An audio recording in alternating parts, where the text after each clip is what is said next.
mengenal namanya ilmu wirasah atau apa? Di samping dua ilmu itu yang menggunakan hitung-hitungan. Yang pertama namanya ilmu faraid, yang kedua namanya ilmu hisab. Itu harus pakai hitungan. Orang nggak bisa ngitung, nggak bisa belajar ilmu hisab, nggak bisa belajar ilmu faraid. Faraid itu begini, kalau orang meninggal, dia meninggalkan warisan. Anak laki-lakinya berapa, anak perempuannya berapa, istrinya berapa, gitu. Kalau tonggo nggak dapat, tetangga nggak dapat ya.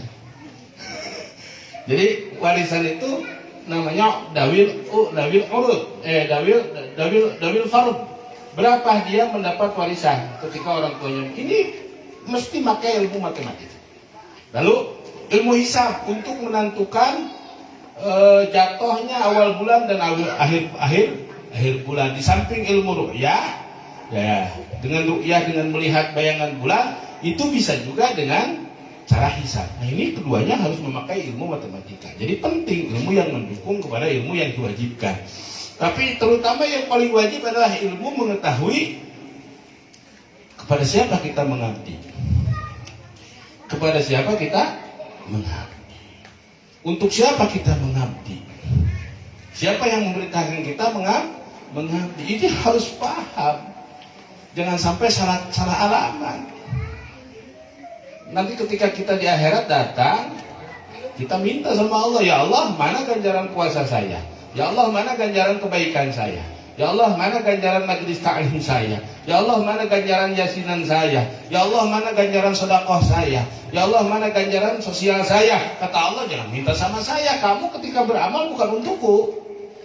Ketika beramal kamu demi si fulan, minta sama si fulan. Nah ini kita harus paham agar kita jelas tujuannya kemana kita. Min aina ila aina fi aina.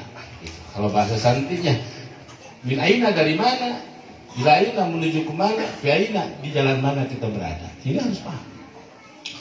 Yaitu yang pertama tadi hadisnya apa Ibu? Yuhibbul ilma wal ulama. Orang yang mencintai ilmu dan mencintai ulama. Orang tidak bisa mencintai ilmu tapi dia meninggalkan ulama. Seperti banyak zaman sekarang ini, saya tidak perlu ulama, saya langsung saja Quran dan hadis. Masya Allah. Loh kapan kita ketemu Nabi Muhammad SAW? Ini jadi banyaknya permasalahan, pahamnya yang salah, karena dia mengatakan cukup dengan Quran dan hadis tanpa mengikuti para ulama.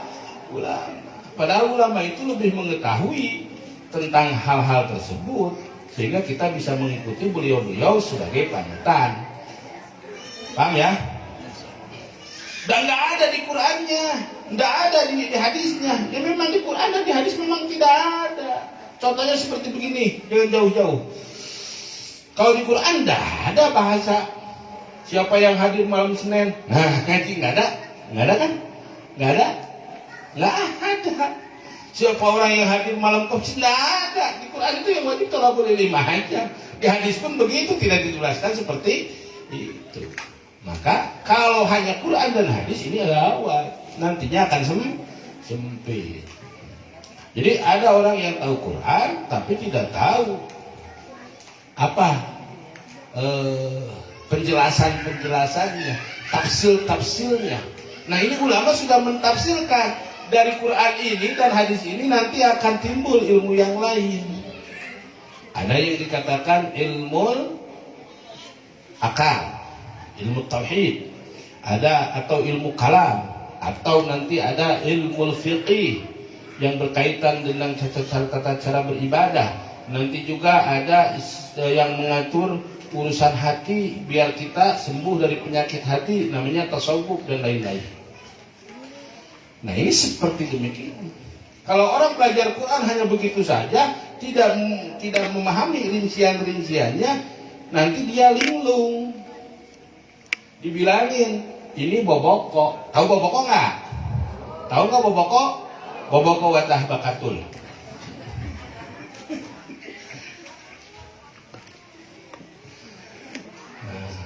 Ini apa? Hihit. Tahu hihit? Hihit itu bahasa Inggris. Hihit. Nah, bahasa Inggris. Hihi boboko. Nah, dulu itu rumah pakainya bukan bata. Dulu pakainya bilik terbuat dari apa? Dari awi alias bambu. Nah, orang yang hanya memahami bahwa itu semua harus dari Quran, ada dalilnya, bagaikan orang yang mengatakan tidak ada hihi, yang ada saya lihat itu di kebun bambu cuman bambu. Paham ya? Padahal dari bambu itu dibuat hihi, dibuat pokok, dibuat terus dibuat apa lagi? Nyiru, tuluy, palufu. Apakah memahami apa itu artinya palufu? Lantai palufu itu lantai yang terbuat dari awi yang dicacat-cacat. Itulah bahasanya biar cepet ya. Itu semua terbuat dari bambu. Paham ya? Itu pula ilmu-ilmu yang berkembang, yang dikembangkan oleh para ulama, istinbatnya dari Quran dan hadis, menjadi ilmu fikih, menjadi ilmu tasawuf, menjadi ilmu kalam dan sebagainya. Jadi tidak mungkin seseorang mencintai ilmu dia meninggalkan mencintai kepada ahli ilmu. Wah, bohong. Man lam yashkur bil wasitati lam yashkur bil maksudi. Siapa orang yang tidak syukur kepada wasitah, perantaraan, maka dia tidak dianggap bersyukur kepada yang dimaksud. Jadi yang menyampaikan ilmu itu tidak langsung Rasulullah. Siapa yang selalu ketemu Rasulullah diajarkan, jangan yang panjang-panjangnya. Kalau surat saya ketemu sama Rasulullah, mustahil aku ketemu Rasulullah, bilang sama saya paling saya ketawa. Di mana ini ketemu? Jangan ngaku sampean. Seperti itu kan? Jangankan sampai kul Allah, kulnya saja langsung dipimpin oleh Rasulullah. Wah, saya tolak. Karena siapa kita? Jauh kita dengan Rasulullah. Bertemu Rasulullah dan bertukar hati yang sangat bersih.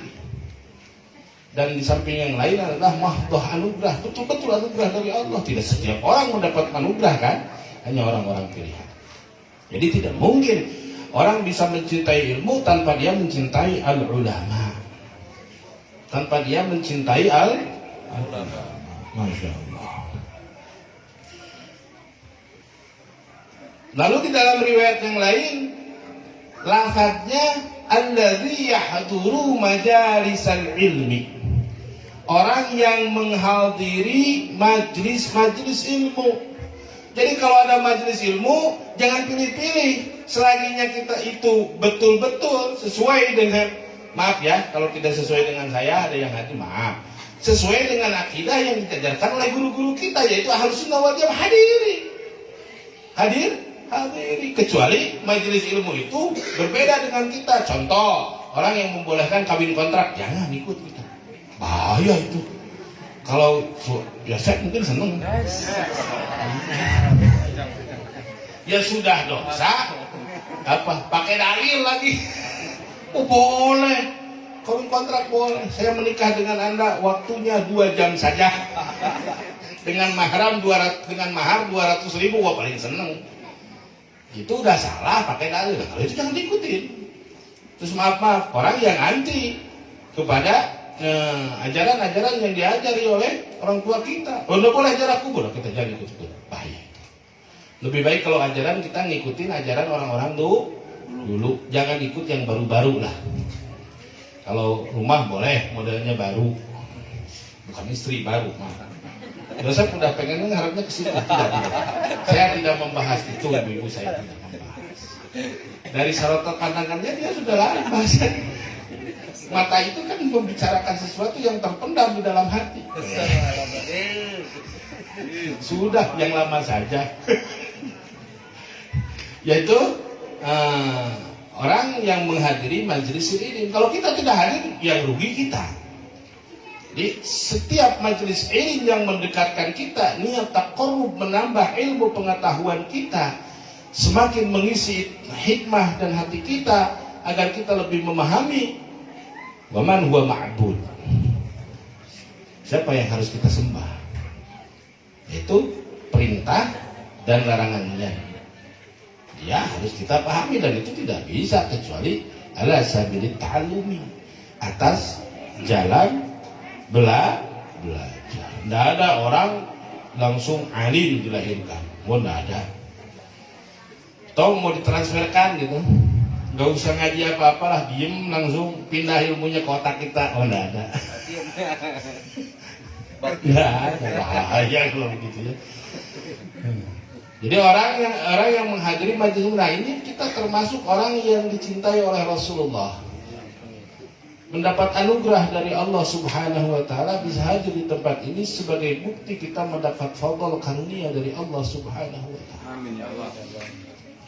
Bagaimana tidak? Li talabil ilm, untuk orang yang mencari ilmu itu dia tidak akan ditinggalkan oleh istighfarul malaikah.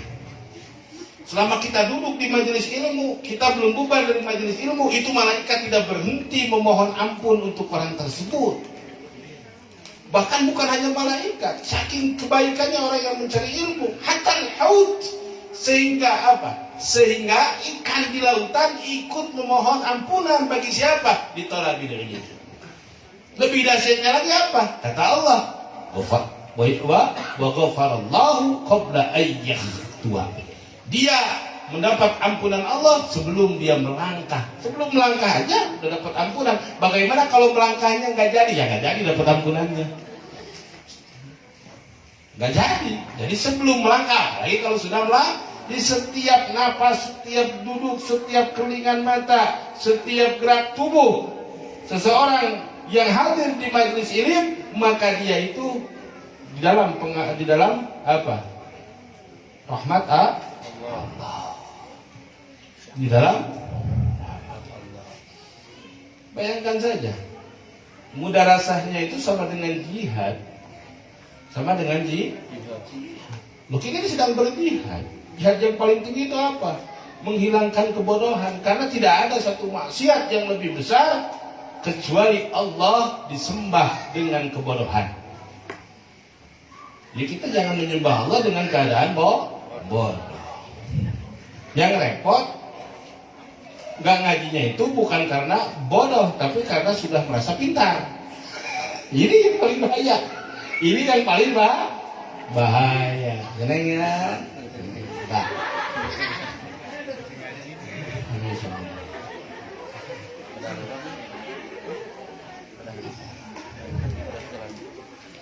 Lalu yang kedua, wal mukthir minas salati wassalam alayya. Wal mukthiru minas salati wassalam alayya. Yang kedua, orang yang selalu memperbanyak salawat dan salam atasku, kata Nabi Muhammad sallallahu alaihi wasallam. Loh, salawat itu sangat dahsyat. Siapa orang yang fakir membaca salawat, Allah akan kayakan hatinya.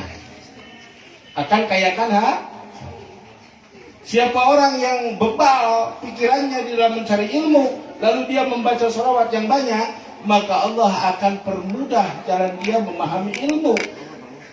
Kecuali Allah hilangkan kebodohannya, Allah gantikan dengan pemahaman kepada ilmu. Tidak ada ulama-ulama dulu itu yang tidak suka kepada salawat.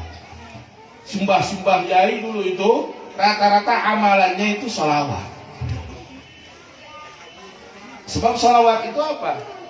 Salawat itu satu pekerjaan yang Allah memerintahkan lalu Allah mengerjakan. Itu loh dahsyatnya salawat. Allah nyuruh salat tapi Allah salat enggak?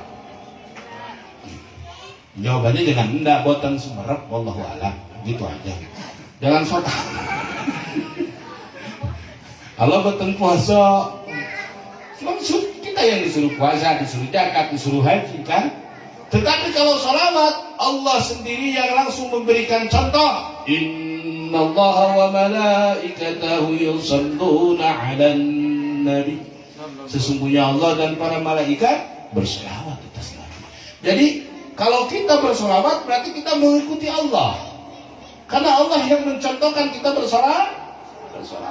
Sampai-sampai seorang mursyid, seorang ulama, seorang aulia kekasih Allah di Hadramaut mengatakan, as-salatu 'ala nabi syaikhun liman la syaikhalah. Kalau orang betul-betul membaca salawat dengan hati yang bersih, i'tiqad kepada Nabi Muhammad SAW, mencintai Nabi, meyakini kesempurnaan Nabi Muhammad SAW dan meyakini Nabi tidak ada sedikit pun aib dalam diri Nabi Muhammad SAW, didorong dengan kecintaan ta'zim, mahabbah kepada Nabi Muhammad SAW, itu akan bisa menyelamatkan kita, menjadi guru kita. Menjadi guru. Di antaranya ada ulama seperti itu, ada. Syekh Ibrahim Al-Madbuli, di antaranya ulama. Nah, kalau yang pernah ngaji dulu, kalau saya tidak salah, awal-awal Ustaz Midun dulu bacanya kitab namanya Minhus Saniyah. Nah itu kan Al-Madbuli. Beliau itu berguru langsung kepada Nabi Muhammad SAW, dibarakati salat ala Nabi Muhammad SAW. Kalau tiang Jawa mungkin pernah mendengar itu bahasa halusnya apa? Mireng ya, Mireng Habib Ahmad Tempel ya, Sumerep daerah Tempel Yogyakarta. Jadi Habib Ahmad itu sanes tiang alim, boten ngertos ilmu-ilmu kita, boten ngertos. Mengamalannya itu apa? Membaca sholawat pada Nabi Muhammad SAW sampai beliau itu menjadi aulia dan diakui kewaliannya oleh wali-wali yang lain. Secara ilmu kita beliau tidak, karena beliau itu bibarakat salah ala Nabi Muhammad. Ya sudah cucunya, lalu memang cinta betul-betul kepada kakeknya. Sekarang makamnya dijarahi, dan insya Allah orang yang suka Maulimo pastilah daerah Jawa mengenal. Tahu Maulimo nggak? Tahu Maulimo nggak?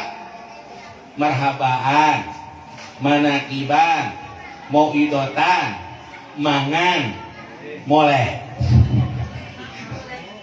Itu diingat ya, Maulimo. Itu Maulimo yang baik itu begitu. Masya Allah. Maka kita itu bersyukur menjadi Ahlus Sunnah wal Jamaah. Bonten sing sedo mangan, wonten sing lahir mangan. Ada orang nikahan undangan dulu makan, maka berbahagialah menjadi Bang Yosef. Maka badannya semakin subur. Hatinya diisi ilmu, perutnya juga diisi. Masa ini perut diisi ilmu? Enggak ada. Kalau perut itu diisi nasi, enggak mau diisi ilmu. Paham ya? Jadi yang kedua, orang yang membaca sholawat kehadiran Nabi Muhammad SAW. Dan alhamdulillah kami memiliki seorang guru yang betul-betul di samping beliau muhaddis, beliau itu lebih daripada 7 juta hadis. 7 juta. Berikut sanad-sanadnya, hadis yang sahih, yang dhaif, yang maudhu, beliau semua hafal. Sanad-sanadnya begitu. Maka beliau digelari Al-Musnid, bukan hanya muhaddis tapi Al-Musnid. Beliau setiap malam tidak luput membaca sholawat kepada hadirat kakenda beliau Nabi Muhammad SAW, tidak kurang daripada 60.000. Itu sudah ulama, cucunya Nabi baca sholawatnya 60.000. Kalau kita orang bodoh, bukan cucunya Nabi, baca salawat cuma dalam salat aja, bagaimana dapat cepat Nabi? Ya Allah, ngakunya paling cinta kepada Nabi. Paham ini? Jadi nggak apa-apa ibu-ibu ya, kalau nggak bisa kita sambil duduk baca salawat itu bebas. Baca salawat bebas sambil masak gitu, sambil masak. Ya Rabbi bil Mustafa balligh maqasidana waghfir lana ma madha ya wasi'al karami. Di antaranya itu siapa yang mengenal Kiai Haji Muhyiddin itu? Beliau mendapat hafalan yang cerdas. Kita akui beliau orang cerdas, ulama muda yang cerdas. Karena uminya dulu, kalau beliau menangis itu dibacakan Al-Burdah. Kalau tidak Burdah dibacakan Mudoriyah. Yaitu kalau nangis ibunya baca Ya Rabbi sholli 'alal muhtarimin mudharin. Kalau kita anak kita nangis bacanya apa? Walau dicabok, atau dicabok. Masya Allah. Mau tidur apa? Mau tidur paling nabob. Masya Allah. Nah begitu, maka masuk ke dalam hati. Maka anak kita juga dari kecil biasakan suruh baca sholawat kehadirat Nabi Muhammad SAW. Jadi sholawat itu hari mu'tamad pendapat bi qalbil hudur atau bi qalbin ghafil. Sholawat itu diterima walaupun dengan hati yang hadir atau hati yang ghafil. Cuman hati yang hadir lebih hebat karena sholawatnya nyambung. Gitu. Bagaimana caranya? Ya berarti kita harus sering membaca sholawat kehadiran Nabi Muhammad agar hati kita ada ikatan, ada sambungan kepada Nabi Muhammad. Kata guru saya, sehebat ulama apapun, maaf, saya tidak mendiskusikan ulama, tidak memilah-milah ulama, ini hanya menyampaikan dari guru saya. Sehebat ulama apapun, sehebat keilmuannya apapun, dia bisa mengukir langit dengan ilmunya, tetapi dia tarkus shalah ala Nabi, jangan diambil guru. Lihat hubungan dia dengan Nabi Muhammad. Lihat hubungan dia dengan Nabi Muhammad. Bagaimana kecintaan dia terhadap Nabi Muhammad SAW. Karena setelah Allah yang harus kita cintai Nabi Muhammad SAW. Anta ba'dallah. Engkau setelah Allah ya Rasulullah. Gitu ya. Alhamdulillah kita juga belajar sedikit-sedikit melaksanakan perintah Rasul. Ini warisan Nabi Muhammad, diantaranya itu majalis ilmu. Majalis ilmu ini adalah warisan dari Nabi Muhammad Sallallahu Alaihi Wasallam. Sebab apa? Kata Sayyidina Ali karamallahu wajhah, la aduwa a'da minal jahli. Ini dipegang ya. Kata Sayyidina Ali, bagaimana tidak ada musuh yang lebih berbahaya daripada kebodohan.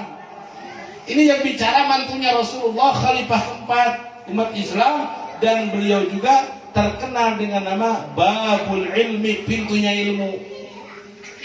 Sayyidina Ali karamallahu wajhah, yang setiap hari duduk dengan Rasulullah. Di waktu kecilnya beliau diasuh langsung oleh baginda Nabi Muhammad SAW. Kata Sayyidina Ali, la aduwa ada minal jahli, tidak ada musuh yang lebih berbahaya, yang lebih mematikan daripada kebodohan.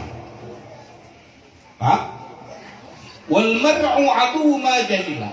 Dan seseorang itu adalah musuh dari sesuatu yang dia tidak pahami. Karena ketika tidak memahami, yang ada itu musuh. Apa? Kesel. Coba.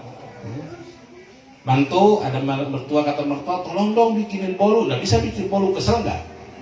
Kesel nggak? Jadi bodoh itu adalah musuhnya seseorang.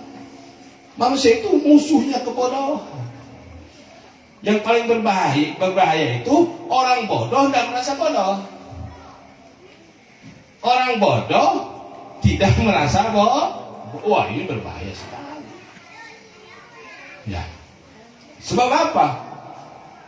Wal jahil waqi'un fi tarki ta'ati wa fi'lil ma'asi sa'a am abad. Kata beliau, seseorang yang bodoh itu dia tidak mengetahui ketika dia meninggalkan sesuatu ketaatan dan mengerjakan maksiat. Karena apa? Karena kebodohannya. Karena kebodohan. Oke, orang ada yang salah. Oke, orang ada yang lupa. Oke, ada yang hilang. Tapi kalau dia mengerti bahwa itu salah, setidaknya dia bertobat. Setidaknya dalam hatinya mengakui, ya Allah ini salah. Tapi orang bodoh tidak akan mengaku salah. Nggih, Bu. Nggih apa nggih? Nggih apa nggih? Nggih. Nggih itu nggih ya. Allah. Begitu. Ibu-ibu dinasihatin sama saya, Bu, jangan protot sama suami, itu dosa. Dosa apanya Pak Ustadz? Nah, karena dia tidak paham. Suami dinasihatin, kamu jangan pukul sama istri. Apa mukul nggak boleh? Kan istri saya. Kalau mukul istri tetangga baru nggak boleh, kan? Karena dia tidak paham hukum, maka tindakannya pun keliru. Jadi seseorang yang tidak mengetahui ilmu, dia terjerumus di dalam meninggalkan taat kepada Allah dan terjerumus di dalam mengerjakan maksiat kepada Allah, dia mau atau dia tidak. Karena dia tidak tahu apa yang harus apa yang tidak boleh, apa yang boleh, apa yang tidak. Dan seorang tidak akan keluar daripada dzulumatil jahli, daripada apa? Kegelapan-kegelapan kebodohan, illa binuril ilmi, kecuali dengan cahaya ilmu. Maka ulama mengatakan al ilmu narun lidinil mar'i yuhrikuhu. Al jahlu narun lidinil mar'i yuhrikuhu. Wal ilmu ma'un litilkan nari yutfiha. Jadi bahwa kebodohan itu diibaratkan bagaikan api yang membakar agama dia. Sedangkan ilmu itu bagaikan air yang akan memadamkan kepada api tersebut. Sebagaimana yang dikatakan Syekh Ali bin Abi Bakar di dalam bait syairnya. Ini oleh Hadratus Syekhuna Abu Yaqi Muhammad Yahya diterjemahkan dalam bahasa Sunda biar cepat hafal. Maka beliau mengatakan di dalam syairnya, Ari bodo eta, ikut semua. Ari bodo eta sene ngadurukana agama ilmu numar manana wajib ka sakur manusia. Ari bodo tuh kan, kalau itu galaan sama. Ari bodo eta sene, ulang 3 kali. Ari bodo eta sene ngadurukan agama. Ari bodo eta sene ngadurukan agama. Ari bodo eta sene ngadurukan agama. Ilmu numar manana wajib ka sakur manusia. Ilmu numar manana wajib ka sakur manusia. Ilmu numar manana wajib sakur manusia. Barangkali mau dibuat versi Jawanya mah enggak, bisa aja. Jadi ari bodo eta coba ibu-ibu coba.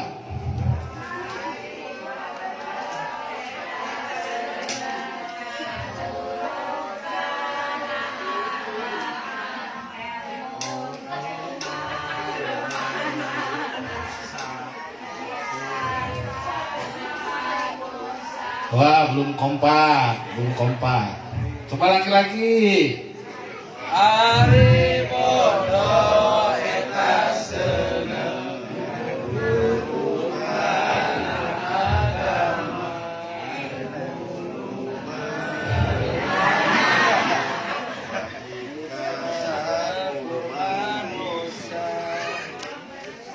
Jadi ari bodo eta seneng ngaduruka ilmu numar wajib kasa, wajib ke setiap manusia itu. Masya Allah. Lalu seorang ulama salaf mengatakan khairul mawahib al-aqlu wa syarrul masaib al-jahl. Paling baiknya pemberian dari Allah adalah akal yang dipakai untuk menemukan kebenaran. Dan paling jeleknya musibah yang diterima oleh manusia bukan kefakiran, tapi apa? Diberikan kebodohan. Paham ya? Dengan sebab ilmu, seorang yang wade, seorang yang hina, seorang yang rendah, dia menjadi tinggi. Tapi bisa babil jahli, seorang yang rafi menjadi wade. Itu masalahnya. Kita mengenal Sayyidina siapa? Bilal bin Rabah. Siapa Bilal bin Rabah? Bilal bin Rabah ketika sebelum Islam hanya seorang budak yang nilainya tidak lebih manusia, tapi dianggap barang, bisa dijual kapanpun oleh sayyidnya. Tetapi hatinya menerima, akalnya menerima kebenaran yang dibawa oleh Nabi Muhammad, Allah angkat derajatnya, Allah tinggikan derajatnya. Jangankan sudah meninggal, orangnya masih hidup. Kata Rasulullah, aku sudah mendengar bekiaknya itu Bilal bin Rabah di surga. Masya Allah. Abu Lahab Ar-Rafi Ashrafil Qaum, paling mulianya kaum. Kalau Rasulullah itu paman Mindo, Abu Jahal itu. Kalau ke Abu Lahab paman asli, kalau ke Abu Jahal paman Mindo. Kedua-duanya mulia. Abu Lahab mulia, Abu Jahal mulia.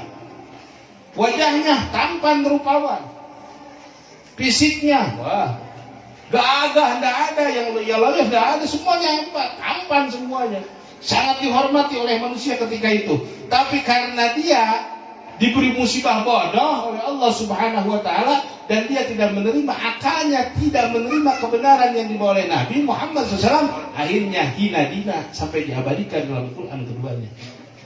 Jadi seseorang yang hina karena ilmu dia menjadi tinggi, dan orang yang tinggi derajatnya dia akan menjadi hina kalau dia tidak mengetahui ilmu. Mudah-mudahan kita mencintai ilmu dan ahli biar kita dicintai oleh Nabi Muhammad SAW. Kesananya dikatakan wa asqihim minal jannah, yang ketiga wa qaimul lail. Jadi hadis tadi saya ulangi ya, pertama orang yang mencintai ilmu dan ulama. Riwayat yang lain orang yang menghadiri majelis ilmu. Lalu orang yang banyak baca sholawat keharibaan baginda Nabi Muhammad. Lalu yang ketiga qaimul lail wan nasu niyam. Riwayatin qaimul lail wan nasu hajiun, dan riwayat yang lain qaimul lail tanpa ada seterusnya. Yaitu orang yang bangun malam ketika orang tertidur lelap. Sering bangun, sering, cuman kail aja. Cuman kail aja. Tapi itu harus dicoba. Kalau kita memang belum bisa tahajud, ketika kita bangun tidur waktu malam itu, setidaknya kita ngucap doa. Doa. Atau setidaknya kita coba wudhu dulu, nggak kuat tidur lagi. Besoknya tambah, setelah itu baca surat pendek. Terus dicoba. Insya Allah nanti akan biasa. Karena dalam ibadah itu tidak ada yang berat. Ibadah itu tidak ada yang berat. Kalau itu biasa. Kalau itu biasa. Orang itu tidak bisa ngangkat sapi karena sapinya ketemu, sapinya udah gede. Jangan larak diri. Nggak boleh. La tastahkir mangtunaka fa inna likulli maziyatun. Jangan kau menyepelekan atau menghina seseorang yang lain dari dirimu, karena setiap orang itu mempunyai kelebihan. Baik itu lebih pintar ataupun kelebihan. Kayak saya kan kelebihan berat badan ini Bang, tenang Bang. Sama dengan saya. Kelebihan berat badan. Jadi kalau ada yang menghina Abang berarti menghina saya. Kita terima aja Bang. Sebagai orang muslim kita terima saja Bang. Biarkan kita doakan mendapat hidayah Bang. Beres kan Bang ya? Paham ya?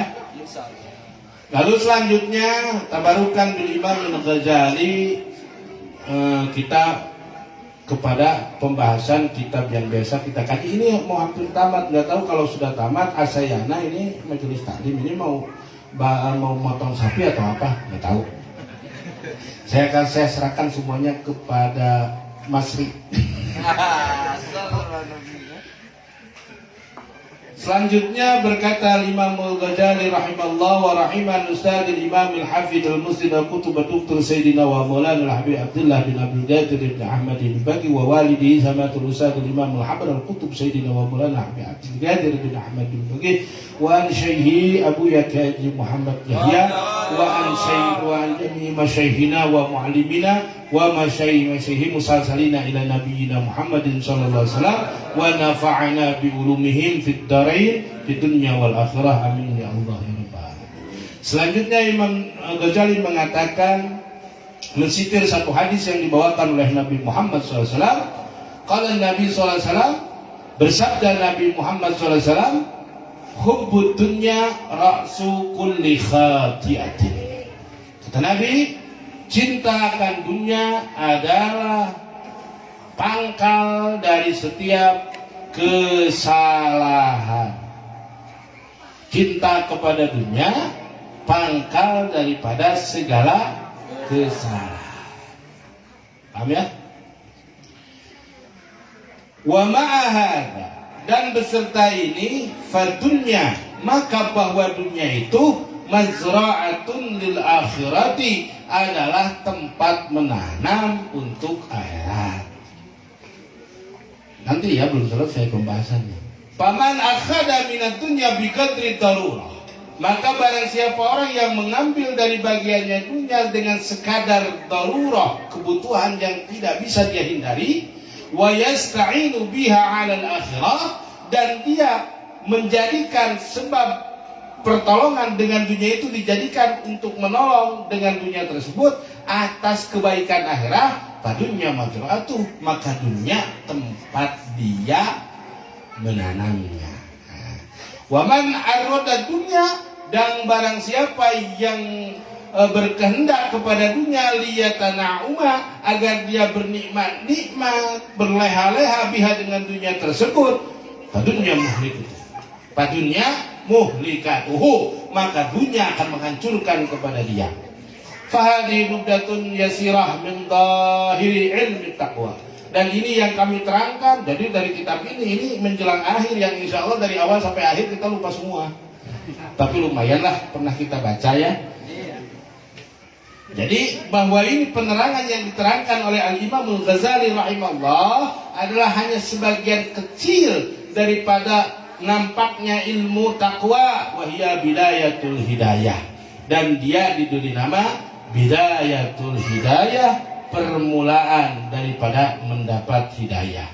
Fa in jarrat biha nafsuka, apabila jarrat menarik biha dengannya nafsuka, wa tawa'atka 'alaiha, dan menundukkan kamu atas mengerjakannya itu, fa'alaika bi kitab Ihya Ulumuddin. Jadi setelah ini dianjurkan ngaji kitab Ihya. Siap ngaji Ihya, siap? Insyaallah. Ya kita baca saja, satu lembar, satu jajar, dua jajar, yang penting kita melaksanakan wasiatnya para ulama. Ini semua sembah yai, baik di Jawa Tengah, Jawa Barat, Jawa Timur, semuanya rata-rata pegangannya. Kalau tafsir Jalalain, kalau kitab tasawufnya Ihya, ini nggak dipegang. Sudah semua, ini dipegang semuanya. Mau Lirboyo, mau apa, Sidogiri, itu pengajiannya rata-rata Ihya, rata-rata kitab Ihya. Jadi kita terangkan dulu. Kata Nabi Muhammad SAW, sabda beliau bagaimana? Bahwa cinta akan dunia itu adalah pokok daripada setiap kerusakan. Hubud dunya madaru kulli taqwa ilahi madaru kulli sa'adah. Oh iya, bukan itu. Jadi cinta kepada dunia itu adalah sumber dari setiap kesalahan. Fir'aun salah karena cinta dunia. Fir'aun salah karena cinta dunia, karena dia takut tahtanya diambil oleh Nabi Musa. Dia takut orang tidak menyembah dia. Ya sudah, dia disembah pun sudah salah, mempertahankan dia untuk disembah pun lebih salah. Tetapi dunia itu sifatnya ya begitu, membius, sehingga Fir'aun lupa diri. Ini Fir'aun lebih hebat dari oleh Allah. Tidak berani aku mengaku Tuhan, tapi kamu hebat sampai aku kok bisa ngaku pangeran. Kok bisa ngaku tuh? Wah, kalau masalah pangeran dijawab banyak. Jadi bukan pangeran, Allah. Kalau pangeran banyak, pangeran Joyo di Kromos.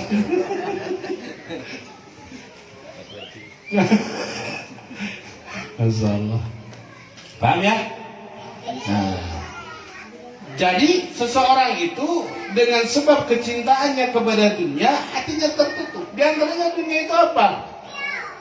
Jangan salah, dunia itu bukan hanya sebatas material, tetapi dunia itu merasa penghargaan dari orang lain, itu termasuk dunia. Ketika seseorang takut dia tidak dihargai orang lain, maka jangan salah, dia juga cinta kepada dunia. Termasuk al-jah, hubul jah, cinta kedudukan, ingin dihormati orang lain, ingin dimuliakan orang lain. Masya Allah, itu termasuk daripada hubul dunia.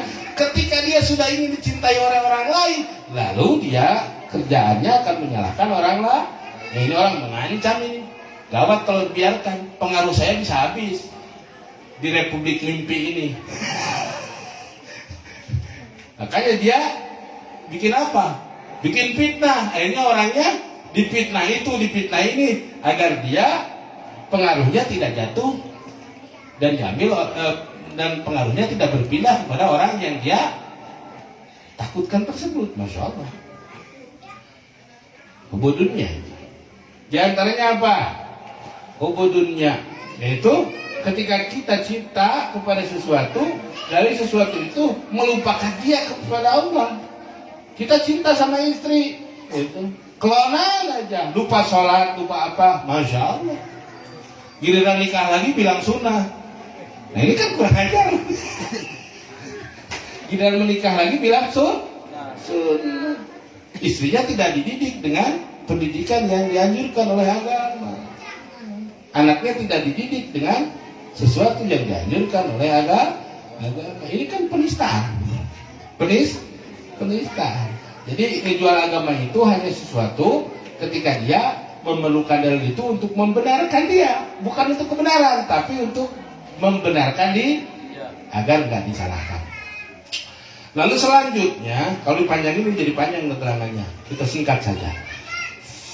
Ma'ajafatnya majratullah. Ini jangan sampai kita salah paham dengan yang pertama. Dijelaskan lagi oleh Imam Ghazali, beserta ini dunia itu adalah tempat menanam untuk akhir.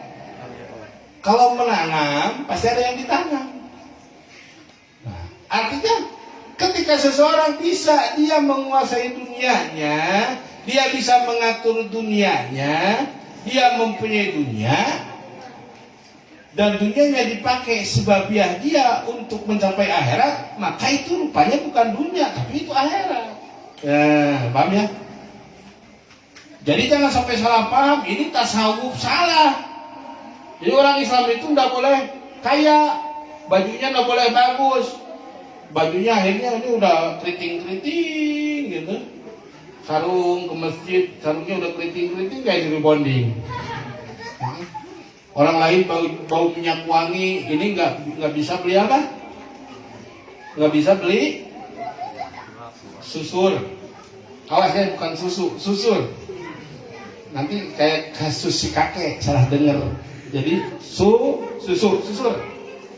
Apa? Kayu siwak nggak bisa. Akhirnya apa? Tiap hari setiap sholat dia pengen fadilah, tapi apa? Tangannya kerah, tangannya dipakai gosok gigi, baju nggak dicuci udah 1 bulan. Yang disampingkan pas Allahu Akbar, Masya Allah, harum. Bukan begitu maksudnya. Boleh indah, al jamal wal kamalillah, tapi kita ketahui keindahan semuanya untuk Allah, kesempurnaan semuanya untuk Allah. Saya niat berdandan agar orang melihat bahwa saya itu orang yang mendapat anugerah dari Allah Subhanahu wa taala. Jadi Allah itu mencintai seseorang, mencintai hamba, ayyudhira athara ni'amih. Jadi Allah senang kepada manusia kalau manusia itu memperlihatkan bekas-bekas nikmat Allah yang diberikan. Boleh rumah bagus, boleh, tapi jangan lupakan rumah bagus itu bukan untuk bergaya-gaya, tapi menunjukkan Allah memberikan fadl kepada saya. Kalau ada tetangga kebingungan, masuk rumah bagus tapi nggak dapat bantuan, ya berarti salah. Kan rata-rata begitu orang. Kalau masuk orang kaya, waduh, masuk rumah orang kaya, Ini Pak Ustadz Ruslan, kalau masuk rumah orang kaya kan sudah ngitung, Masya Allah nih pulang. Pas pulang cuma dikasih tahu sebungkus, kan pantatnya perasaan masih di dalam. Betul tidak? Masya Allah. Ini tidak apa-apa, silahkan perlihatkan nikmat Allah, tetapi ketika orang lain membutuhkan, pakai itu untuk menolong mereka. Begitu. Nabi Ibrahim kaya, Nabi Daud raja, Nabi Sulaiman raja, sahabat Abdurrahman bin Auf orang kaya, Sayyidina Abu Bakar bisnis. Nggak ada sahabat Nabi. Kalau sahabat Nabi semuanya ahlu sufa, di masjid semua, wiridan semua kayak Abu Hurairah, siapa yang ngasih makan mereka? Lah. Cuman masalahnya orang yang punya duit lupa. Kalau udah punya duit disangkanya disangkanya boleh semena-mena dia pergunakan. Lupa bahwa itu amanat dari Allah. Ada hak di situ orang lain.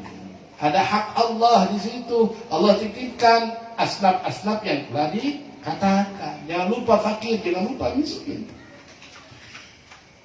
Syekh Hidayatullah bukan orang kaya, raja itu. Syekh itu raja. Tapi dengan kerajaannya, dengan hartanya, beliau membangun umat. Karena tidak mungkin hanya dengan doa, tidak mungkin. Salahul ummati bil ilmi wal mali. Jangan salah paham. Kata Rasulullah, akan beres umatku ketika umatku memiliki ilmu dan didukung dengan bangun masjid nggak bisa pakai puluh. Bangun masjid itu pakai bata, pakai semen, bayar tukang, gitu kan? Jadi gampang saja. Kalau mustahil diberikan harta yang banyak, tinggal bangun saja masjid, bangun tempat-tempat yang bermanfaat untuk orang lain. Nah itu termasuk kita menjadikan dunia kita sebagai akhirat kita. Kan kita malah lain. Kalau punya duit, lupa ke masjid. Masalahnya begitu. Yang biasa ke masjid kalau punya duit lupa ke masjid. Untung kita itu bukan orang sugih. Kalau orang sugih mana mau kumpul di sini. Betul tidak? Betul tidak? Untung kita itu belum. Ada pengusaha besar gitu, yang satu hari dapat 1 jam duduk aja dia dapat 2 miliar gitu. Mau kumpul sama Mas Ri di sini, mau nggak? Jadi kita alhamdulillah jadikan tiang boten sugih. Kita dapat kesugihan yang lain, yaitu apa? Kesugihan hati. Kita bisa kumpul di sini yang nilainya itu dulu suka saatan khairul laka min itfi alfi raqabah. Duduk kamu sebentar di dalam majelis ilmu, sesaat dalam majelis ilmu lebih baik daripada memerdekakan 1000 budak. Harga budak itu boleh jadi 2 miliar dulu gitu. Sekarang 1000 kali 2 miliar, berarti kalau dihitungkan duit kita punya duit berapa ini? Berhubung hitungnya juga liar, ya sambiliar saja. Banyak duit kita. Berhubung tidak dikontankan gitu. Maka orang kurang yakin. Masya Allah. Alhamdulillah. Selanjutnya, paman akhada minatunya bigatri darurat. Siapa orang yang mengambil dari dunia dengan sekadar darurat. Darurat itu untuk saya, darurat itu mungkin lain. Untuk orang lain juga lain. Karena yang artinya darurat untuk saya belum tentu darurat untuk orang lain. Jadi jangan pernah menilai darurat orang lain itu seperti kita. Jadi kita tidak bisa menghukumi orang lain. Gitu. Jadi kepentingan darurat dia, wa yasta'inu biha 'alal akhirah, dan membantu dia dengan hartanya atas akhiratnya, padunya majra'atu, maka dunia tersebut akan bertemu dengan dia kelak di akhirat. Tidak ada dunia, mana dunia? Akhirat semuanya. Sampai paku satu aja yang pernah ditempelkan di satu masjid.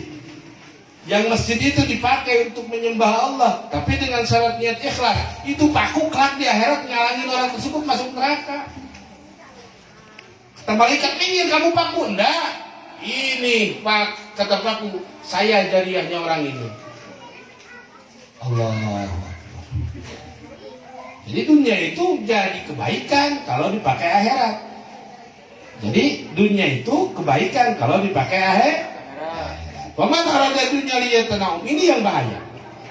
Yang tidak boleh, kata Imam Ghazali, siapa orang yang menghendaki dunia hanya untuk bernikmat-nikmat dengannya saja, padunya muhlikutuh, padunya muhlikatuhu, maka dunia yang akan menghancurkan dia.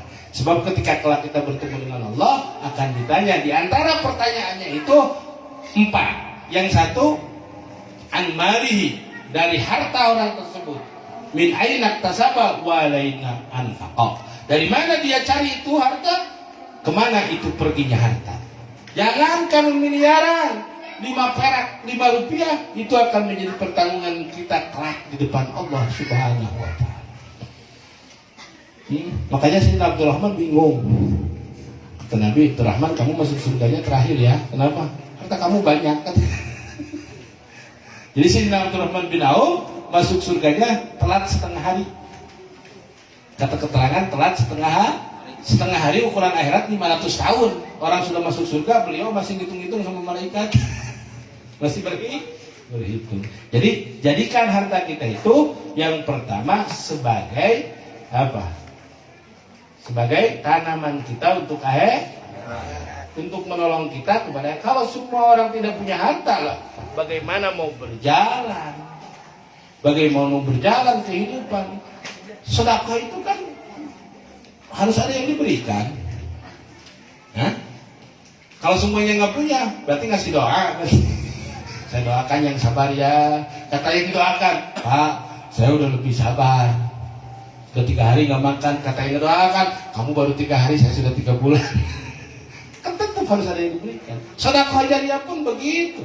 Tidak bisa, orang tidak mungkin bersedekah, berinfak, berzakat kalau itu tanpa ada dunia. Tapi dunianya dipakai akhirat. Dunia yang dijakatkan, dunia yang disedekahkan, dunia yang dipakai menolong orang lain di dalam kesusahan, itu bukan dunia, itu akhirat. Itu akhirat. Mudah-mudahan ya semuanya diberikan rezeki yang gampang, yang mudah, yang banyak, yang berkah, agar kita bisa beribadah dengan harta kita. Sementara belum ada, ya berarti kita berdoa. Kita berdoa. Kalau ada tetangga kesusahan, belum bisa ngasih sumbangan yang berupa materi, ya kita sumbangkan doa. Kuatkan hatinya. Ini jangan sampai duit nggak ngasih malah ngomong pura-pura susah, padahal iya. Mudah-mudahan pengajian ini bermanfaat khususnya bagi saya dan umumnya bagi semuanya yang hadir. Sebelum kita tutup, kita bertawasul dengan Asmaul Husna. Mangga diikuti. Walillahil asmaul husna fad'uhu biha nas'aluka ya Allah ya Rahman ya Rahim ya Malik ya Quddus ya Salam ya Mu'min ya Muhaimin ya Aziz ya Jabbar ya Mutakabbir ya Khaliq ya Bari ya Musawwir ya Ghaffar ya Qahhar ya Wahhab ya Razzaq ya Fattah ya Alim ya Qabid ya Basit ya Khafid ya Rafi' ya Mu'izz ya Mudhill ya Sami' ya Basir ya Hakim ya Adl ya Latif ya Khabir ya Halim ya Azim ya Ghafur ya Shakur ya Ali ya Kabir ya Hafid ya Mukit ya Hasib ya Jalil ya Karim ya Raqib ya Mujib ya Wasi' ya Hakam ya Wadud ya Majid ya Ba'ith ya Syahid يا حق يا وكيل يا قوي يا متين يا ولي يا حميد يا محصي يا مبدي يا معيد يا محيي يا مميت يا حي يا قيوم يا واحد يا ماجد يا واحد يا أحد يا صمد يا قادر يا مقتدر يا مقدم يا مؤخر يا أول يا آخر يا ظاهر يا باطن يا والي يا متعال يا بر يا تواب يا منتقم يا عفو يا رؤوف يا مالك الملك يا ذا الجلال والإكرام يا مقسط يا جامع يا غاني يا مغني يا مانع يا ضار يا نافع يا ضار يا نافع يا نور يا هادي يا بديع يا باقي يا وارث يا رشيد يا صبور يا صبور إلهي بجاه الأنبياء والملائكة بالأولياء جد لنا بالإجابة إليك توسلنا بدعائك كريم تناوي تسيرتي وسمعي ومقلتي وذري بني رسلي وترزقني علما يقيني توفقني بحسن عبادتي بأسمائك الحسنى تجود بطلبك نصوحي تغفر لي ذنوبي وزلتي وتنظرني في دار حالي ولمحتي تنجي بها من هول يوم القيامة والمصطفى رسول انتصر ولصدري يسير لأمري وينشر ضرتي وبالأنبياء والملائكة الكرام تحقق بالتقوى والإرادة هدايتي بإمام الأولياء تلحقني به وكري أهدي وأشهدي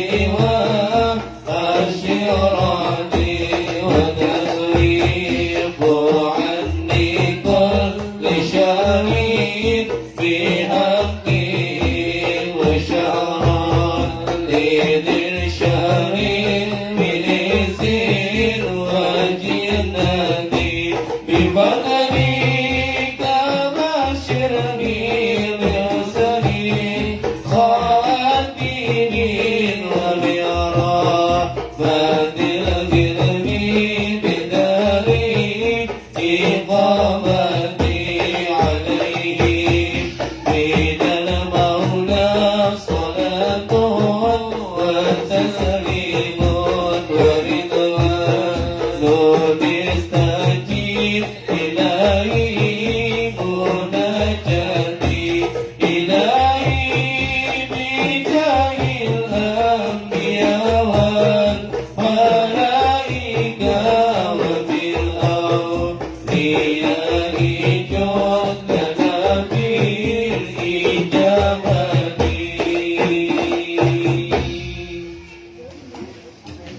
Sebelum ditutup dengan doa, yang punya HP, pada pegang HP, ada? Ada? Tolong dibuka YouTube-nya, biar dapat pahala. Kita berdakwah dapat pahala. Dibuka YouTube-nya, diketik Darul Hadis Al-Faqihiyah. Diketik Darul Hadis Al-Faqihiyah. Diketik Darul Hadis Al-Faqihiyah. Sudah? Lalu dibuka. Dan mohon di subscribe lah. Subscribe lah. Tolong di subscribe. Maksudnya apa? Biar kita bisa mendengar nasihat-nasihat dari orang soleh, dari ulama ahli hadis, yaitu Profesor Dr. Samatul Ustaz Al-Habib Abdullah bin Abdul Qadir bin Ahmad. Contohnya, tinggal dibuka aja, di situ banyak ada wawancara Quraish Shihab alumni. Nah, saya contohkan, ini saya buka yang wawancara Profesor Dr. Quraish Shihab.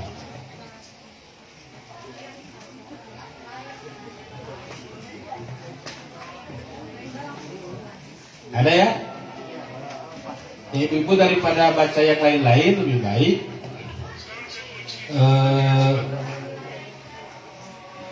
buka yang manfaat. Tidak membeda-bedakan, walaupun beliau sangat sadar bahwa santri-santri itu mempunyai kecenderungan yang berbeda-beda.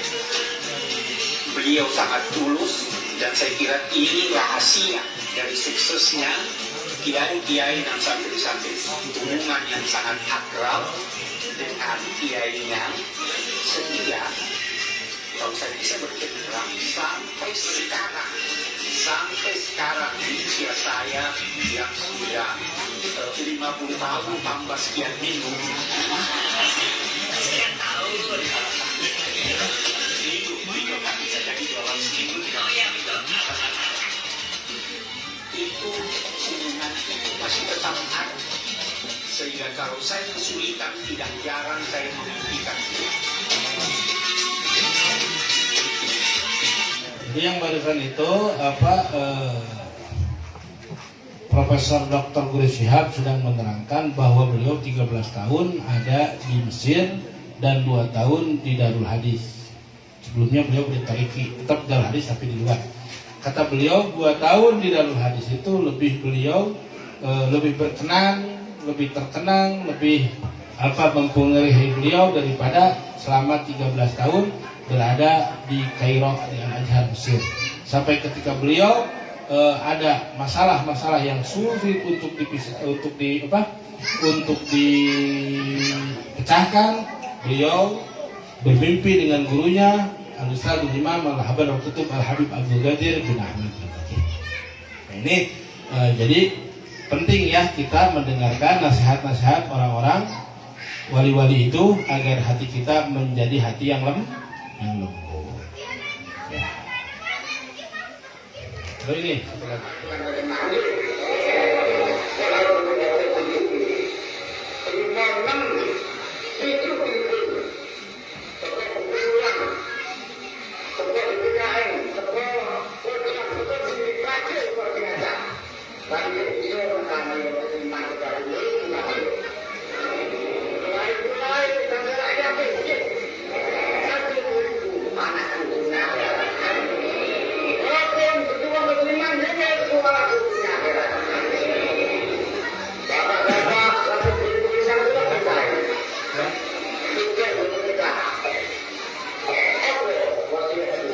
Ya nanti diterusin ya, tolong dibuka Darul Hadis Al-Faqihiyah.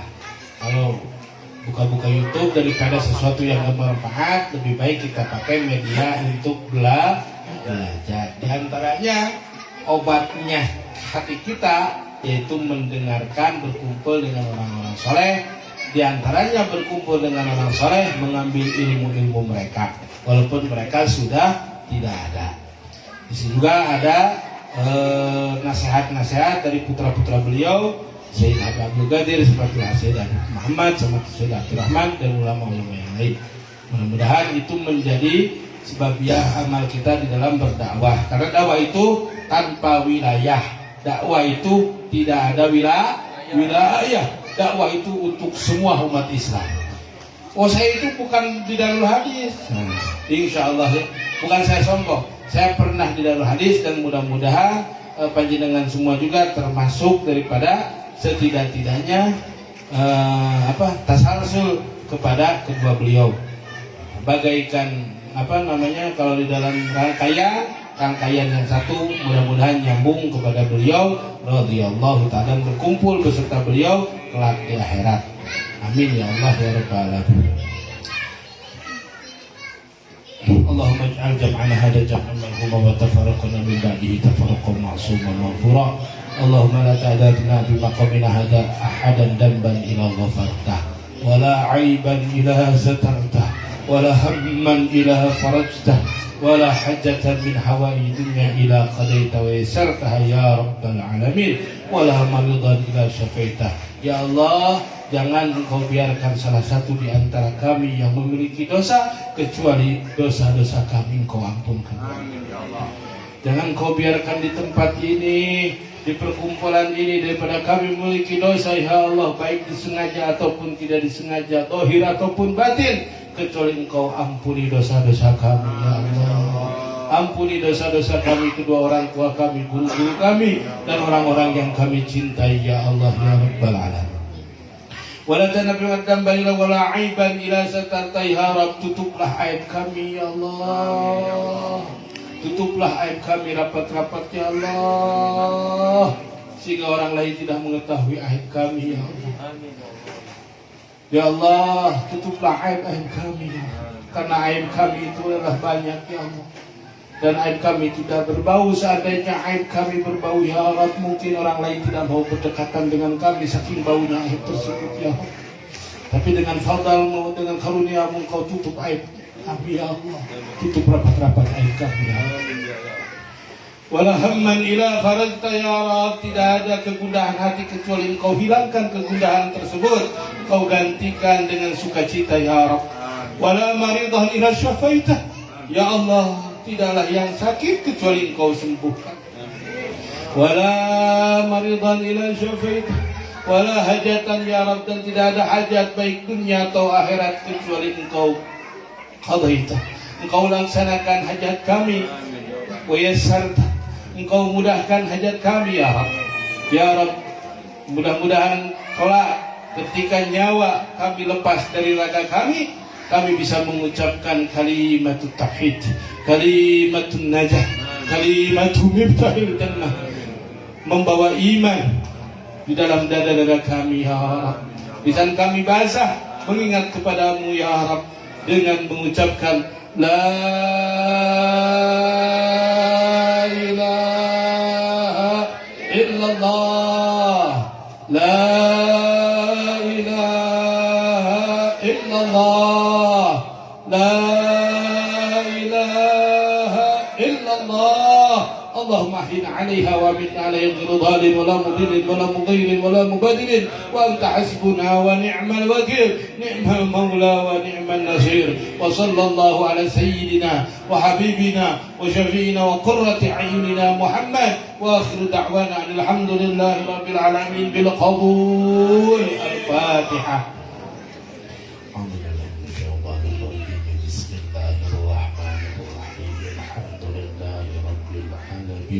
الرحمن الرحيم مالك يوم الدين إياك نستعين اهدنا الصراط المستقيم صراط الذين أنعمت عليهم غير المغضوب عليهم ولا الضالين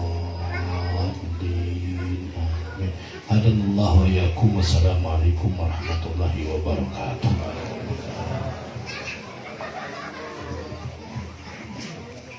Oh,